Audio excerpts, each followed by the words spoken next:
Theron's village was raided by Drow, and he was taken prisoner there. Anil, Calvinus, and Nirozi were all sold or given to the Drow by that wizard. Jeff and Nyx were the same by a different mayor. You didn't name that mayor. It's going to be the same wizard that sold Anil, Calvinus, and Nirozi. Thorin was just picked up. So here's what happens. Theron's village gets attacked by this Drow band. The Drow have Duragar with them. It's sort of a joint venture type of deal. During this attack, Roland and Tordek both are fighting to defend this village from these attackers. Tordek is almost taken down, but Roland saves him. They're able to get out of there, but the village is eventually destroyed. Roland is also noticed by some of the Drow in the raiding party, even though he does not notice the Drow there. He is followed, and as soon as they exit that cave the second day, they're both also shot in the neck with poison darts from the Drow. So Theron, Tordek, and Roland are all put into a caravan where the raiding party is going to continue on to raid more villages. This caravan is being sent back with the supplies and slaves and whatnot that have been gathered thus far. The caravan begins traveling south, and Roland, Tordek, and Theron are all made to walk. In addition to the few other villagers that survived and were captured. So Theron knows a few of the other people here. Some of them are old women, some of them are young children. There's a variety of different people. But this is a long, forced march for everyone. It's basically 12-hour days. You are walking while the Drow are in carriages or on horses. At the end of the day, you have to set up the camp for them. You break it down in the morning, and then you walk all day long. Get maybe 6 hours of sleep, and the rest is done under grueling manual labor. A few of the older people from Theron's village die during this part of your journey. And they eventually get to a beautiful small village further south. At this village, the caravan has a meeting with some people. Those of you who are prisoners don't really know who these people would be. But the rest of you, Anil, Calvinus, Nirozi, Jeff, and Nyx, are all being sold to the Drow right now. So the Drow pay Vizerin for you all. You too are shackled into this long line of chained prisoners that the Drow are marching across the countryside. Yes, and as stated before, there is a very thorough search process so that anything you have on you, in you, is taken. You see it put into a chest on one of the carts or the covered wagons that are in this caravan. And so the march continues. You march into a very deep wood. Somehow the Drow gain another prisoner. This is Thorin Ironoak. And we know how he was taken prisoner. His things are taken from him. He is searched, chained, and continued to march. Eventually, after about a week's march, and this is the whole way, so some of you have only been there, some of these characters have only been there for like 3 or 4 days, you get to a cave. And at this cave, black sacks are put on the heads of everyone with dark vision. And you enter this cave. It quickly becomes too dark to see, for those of you who could still see anyway. The cave is damp, dank, smells bad. This is going to typify your experience for the foreseeable future. The cave just goes down and down and down. And you march all day long. You have no idea how long. Your sense of time becomes difficult to get a grasp on. But eventually you're stopped by the Drow, made to make camp in the dark, in this cave. Those of you with bags on your head, the bags are taken off. This goes on like this for about 2.5 to 3 weeks of just endless hiking in the dark. Occasionally you are stopped, tied up in like groups of 3 and lowered down cliff faces. Occasionally you actually got on a boat, which was a relief for a little while, but that didn't last very long. And you had to go back to marching all day long. Your party was attacked by a variety of different creatures that were mostly defended off by the Drow, but not entirely. And through these variety of hardships, there was more than just you guys being gathered. In addition to Theron's village, there were some other people involved in this. Everyone has died except for the 9 of you on this journey. And after about 3 weeks of just utter confusion and darkness, walking 8 hours a day, setting up and breaking down camp, sleeping on hard rock, being cold and miserable. You are finally arrive at your destination. And the bags are all taken off. And you see yourself looking into a very dimly lit cave. There is a wooden portcullis in front of you with like a little door built into it. The door is open and all 9 of you are roughly shoved into the cave. The door slams shut and there's 2 drow standing there and another more sort of ornately dressed drow standing behind him. And he pulls out of his back pocket a little card and looks down on it and goes, "Welcome to being prisoners of the drow. Today is your first day in a bright future of drow prisonership / slavery.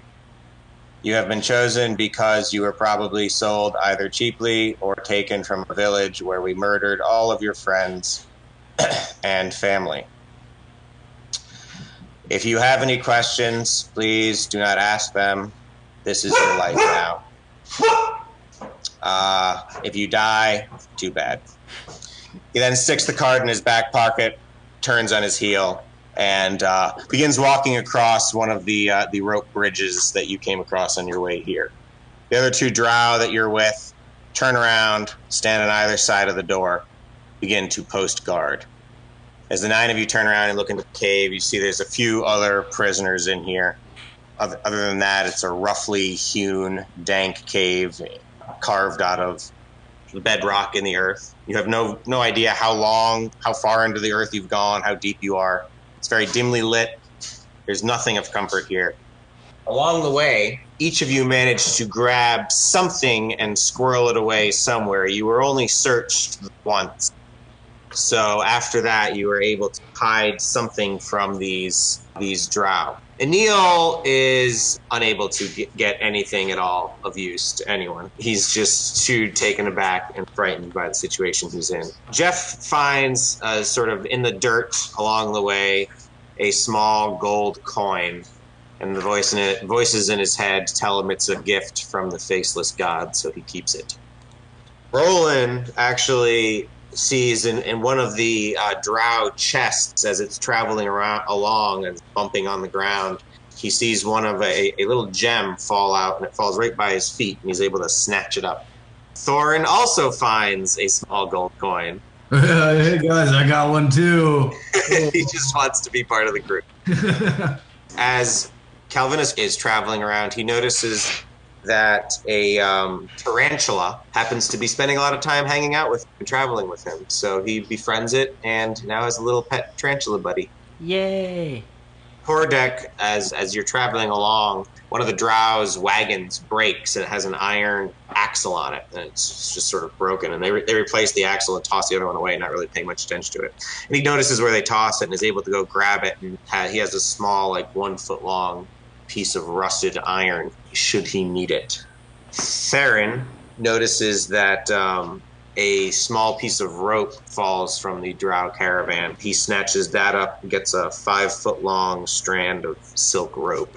Nerozi finds a small sharp stone, and he thinks he might be able to use it as a dagger if he keeps it safe for a while. So as you stand here on the other side of this portcullis, it dawns on you your situation you're actually in. Those of you with dark vision can see a little bit further, actually. So as you're looking out the other side of this portcullis, you see that not only are you in a prison, you are on a cliffside. Only Roland can see all the way down to the water below. Everyone else can only see as it goes into darkness.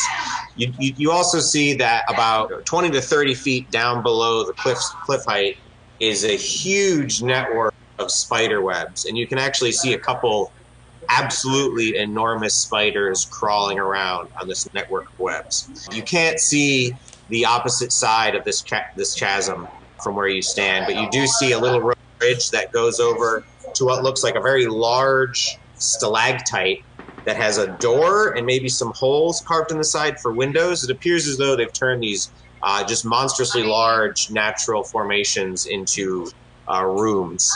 And there's a rope bridge that leads over to a door into that stalactite.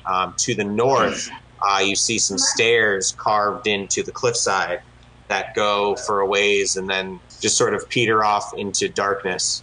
This is a beyond hopeless situation for you. Also, other people in this cell look fairly morose and really malnourished, as you yourself do look now as well.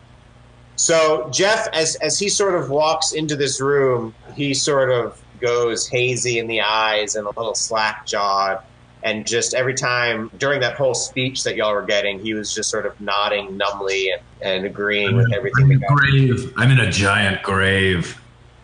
And Neil, as soon as you're shoved through the door, you just freeze up entirely. And you just stand there on the other side of the door, maybe being like jostled out of the way as the other prisoners are shoved through, but you do not move, and you are completely paralyzed for about 4 minutes. Calvinus walks in and sort of has his breath knocked out of him. Calvinus is stunned, and he's just he can only speak haltingly. He just can't really fathom what the hell has just happened to him. Neurosi just all of a sudden goes and just starts laughing uncontrollably and hysterically and will not stop. People slap him, they try to shake him out of it. He just is laughing and laughing and laughing, and it lasts for about 10 minutes before he'll stop. The poor drow has to make his speech through stifled laughter of Neurosi.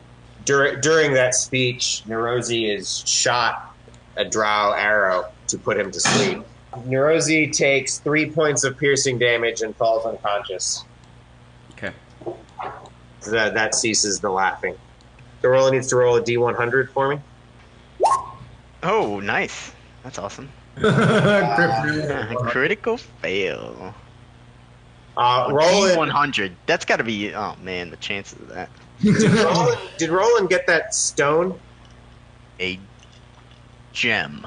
You didn't specify what type of gem. Neurosi got the sharp stone. All right, yeah, it wasn't the sharp piece of stone. Okay. So Roland starts just punching himself in the face and slamming his head against the wall and has to be physically restrained from physically injuring himself. Go ahead and roll an attack against yourself. All right, so whoever's trying to stop him also needs to roll a grapple. So first, who tried to grab him out of your group? Thorin. As Roland is shoved in here, he starts just like scratching at his face and tearing his hair out, and Thorin sort of moving kind of slow because he hasn't had any pop for like months, and he's fucking pissing him off, or like weeks. And so he throws himself on him and tries to grab him, but Roland is too nimble and he easily dodges out of the way. Which one of your characters, Adam, is helping? Calvinus.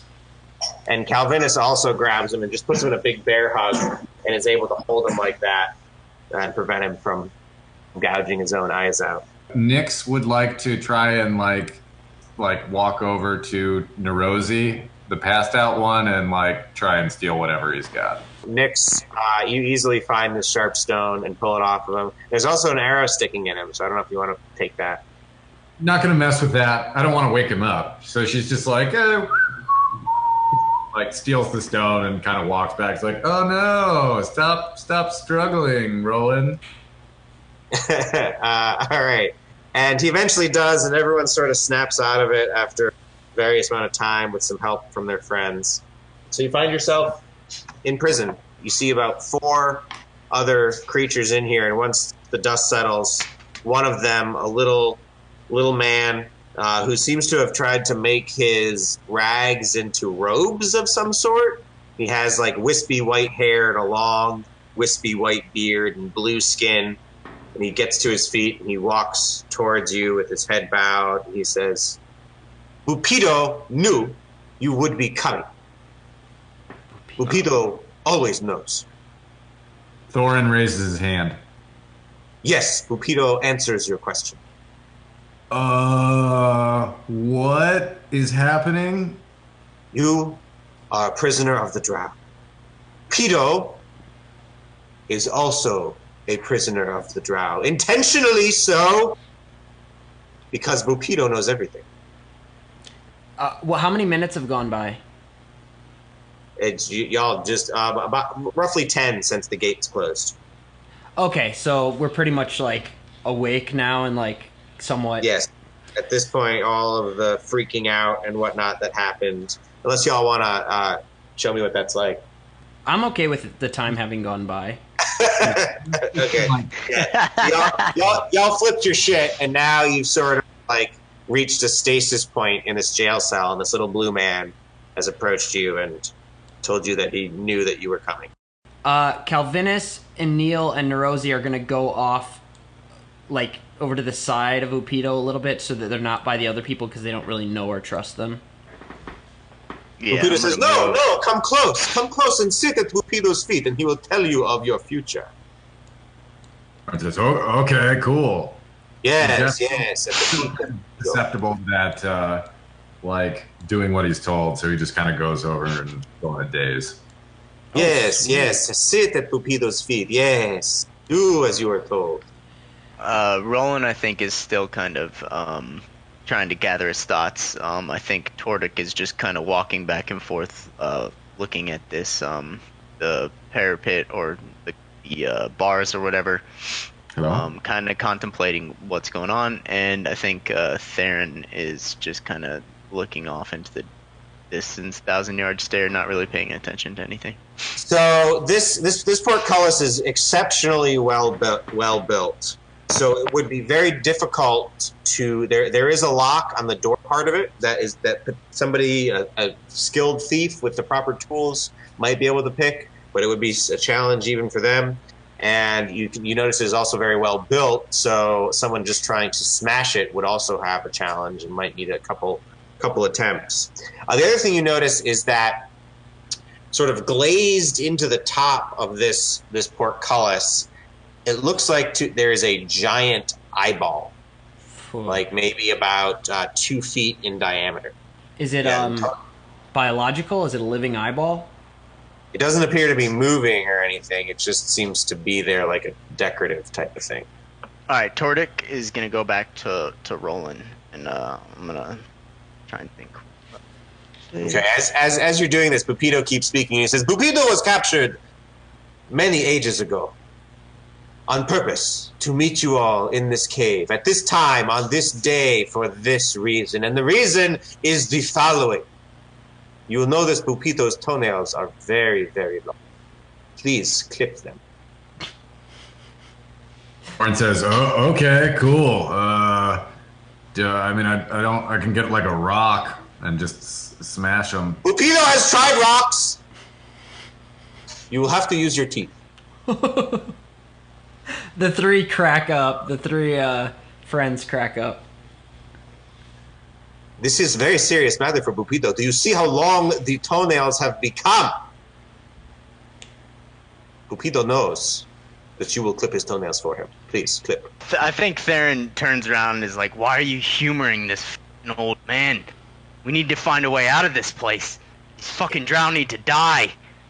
Thorn has already started chewing on his toenails. Bupido knows a good disciple when Bupido sees a good disciple. I don't like this. I don't feel good about this. No. You will feel good eventually. It comes in waves. It takes some time. Bupido knows. Listen to me. And so then you also hear from out of the corner, he's quite bad, you know. I'm not sure you should do what he's telling you to do. Sort of patting out of one of these back corners is it's called a quaggoth, and it's basically like a polar bear / yeti type of thing. And the drow use them as servants. This one, however, appears to have fashioned his rags into what appears to be like a fine suit. And he says, I bid you welcome. Unfortunately, I too have become prisoner like yourself. My name is Prince Derendil IV. I am actually a high elf. I have been cursed by these accursed drow into this horrid form. But trust me, I am a long-lost prince, and I will escape from this prison and get home to them as soon as I can. But unfortunately, I have not yet figured out how to do that. But welcome, nonetheless. Anil says, hello, my name is Anil Remington. Pleasure to make your acquaintance. And he goes over to him to shake his hand. Yes, quite indeed. You two been cursed with an animal form. No, I am a tabaxi. Oh, but I see there is another high elf. I too am like you. Please, animal person. I have to speak with this other person who's more like me, and you are not like me at all. Excuse me. And he sort of pushes past you. And he says, "Hello, good sir." Well, I never. Theron just looks over his shoulder and just gives him a snide look, and not even a snide look, just like a look that would, it's like, don't fucking talk to me right now. Are you familiar with the kingdom of the Nelrin Devane? They're in the high forest. Theron turns to him and says, "I will not repeat myself. You leave me the fuck alone right now." Maybe a little later. Well, we'll discuss it later, I think. Okay. And he retreats back to his corner. Then you hear from the opposite side of the room. Hey, who wants to bet they're not going to talk about that later? Anyone else want to take that bet? Huh? Anybody? I got 20 bits of grime on it. That's all I got is a bunch of dirt and grime. Because, I'm a fucking prisoner. And out steps a deep gnome whose rags are just normal. And he says, name's Jim Jar. I'm also a prisoner, but I'm not crazy like those two. Just want to point that out. Jeff says, yeah, that's real likely, and goes over to, kind of look at the door with Nyx, who's trying to use that sharp rock to pick the lock. Is that what she's doing? Sure. It's like, God, all these people are crazy. I'm stuck in here with a bunch of lunatics. You do notice that there's two guards on either side of the door, standing right there, right? But they definitely can see everything you do at the door. Alrighty, so what exactly does she do? So she tries to pick the lock. It makes a huge noise. Both of the guards turn immediately and see her standing right there at the lock. What does she say to them? Did you guys see that crazy other prisoner in here trying to pick this lock and then run away really fast? That's nuts, right? They say, well, who was it? Which one of it? Which prisoner? That guy. And she just points at one of them randomly. Is there one that hasn't talked yet? Yeah, all the way in the back is Stool, or this little mushroom guy. Definitely the mushroom guy, and then he's frighteningly fast. The mushroom did it. They both look at you and 110 feet. They look a little dubious. They're like, the mushroom? I'm as surprised as you are. So they say, okay. They walk to the back of the room. Wait, they're inside the cell now? Yep. Ooh. They grab this little mushroom, which is about the size of like a step stool. You see it struggling and wriggling. Did they leave the fucking door open? No, they closed and locked it behind themselves. Wow, that was really stupid. Nerozi will not stand for it. He says, "Stop!" They turn. They say, "Go back to your hole, prisoner." Nerozi says, "He didn't do it." Oh yeah? Who did it? Nerozi steps back and stands between Anil and Calvinus and doesn't say anything. Are you going to take the blame for this? Look, we'll either punish this thing or we'll punish you. Your choice. Nerozi pulls the arrow out of his chest and says, All right. "Come get some, bitches." Nyx shouts, "Prison riot!" Vicious